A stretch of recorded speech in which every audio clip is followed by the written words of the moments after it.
Hello, I'm IBXToyCat and welcome back to another video. Today I have something that a lot of you have requested over time, and that is a step-by-step Redstone build guide, because Redstone is a reasonably difficult thing to understand. I mean, the basics are reasonably okay, like, okay, so there's inputs, there's outputs, you just gotta power them right, but once you add in all the complex Redstone stuff they've added over time, like hoppers, comparators, all that sort of stuff, it can be reasonably tricky to actually make something that's functional, and that's where today's tutorial comes in, because I'm going to be teaching you how to make something that admittedly is very trolly slash funny, can be used to either troll your friends or just to amuse them, but basically it will allow you to have what is essentially an invisible free floating piece of TNT that will home into your enemies so that no matter where they go to, it will get them. And that might sound like an impossible thing to do, but it is very funny if you can put it off, and that's what I'm going to be showing you how to build today. So please do like the video if you do like it. It helps out the channel a lot and lets me know you do like it, and let's get straight into this, shall we? And before I can show you how to build anything, which we'll switch to creative for just to make it easier, I will show you how this works in practice. So you invite your friend round to his house, you're like, oh yeah, I put up some new paintings for you, and they're like, oh,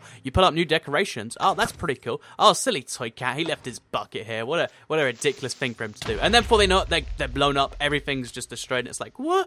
How did that happen? There's no space under here for TNT, as you can see, and you might be able to guess what happened there. You might have even seen it if you've got a keen eye, but as you saw, there's no TNT in the floor, none in the ceiling. Well, there was none, you'd have seen it. It's just entirely, you know, nothing. So how did that happen? Basically, it uses an invisibility potion and a creeper trap, which is two separate pieces of, redstone, basically, and using those two things together with a tripwire, which you might have seen right at the start here, that's probably the one big giveaway thing.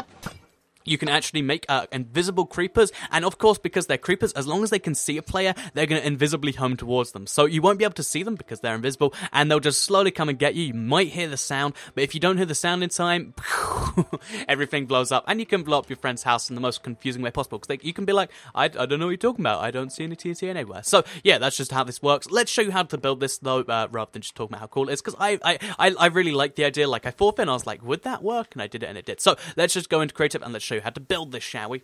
Okay, so we are back here in creative now. I've got my inventory all filled up. You might want to copy these things. I'm going to be showing you how to step-by-step do this. Of course, this can be done in survival. It's just faster to do it in creative, and it means that, it means you can just, pause it, take a look at any part of the video, and yeah, I will be building this entirely from scratch, and we will have to go quite high above the surface because this is a super flat world, but, in the real world, you can do this from the surface and then just have an underground house or whatever you need to do. Anyway, let's do this. So the first part we need to do is actually a creeper trap. So a while back on my channel, this is actually how I remember this from, I made a video on like some really cool creeper traps, and any of those creeper traps will work, but this is my favorite one out of all of them because of how simple it is. All you need to do is have a staircase.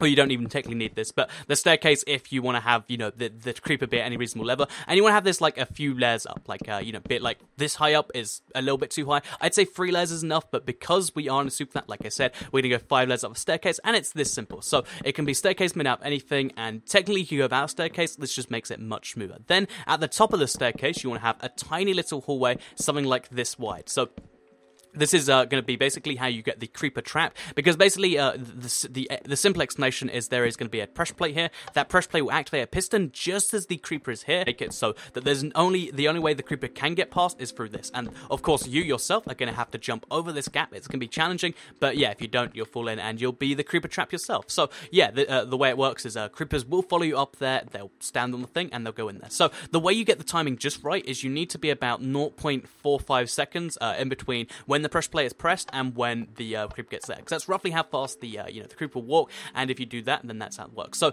basically you need to have I know I'm going to say basically a lot here, but you want to have a piece of redstone. Let me make sure this is the right block right here. Wait, let me see. Yeah,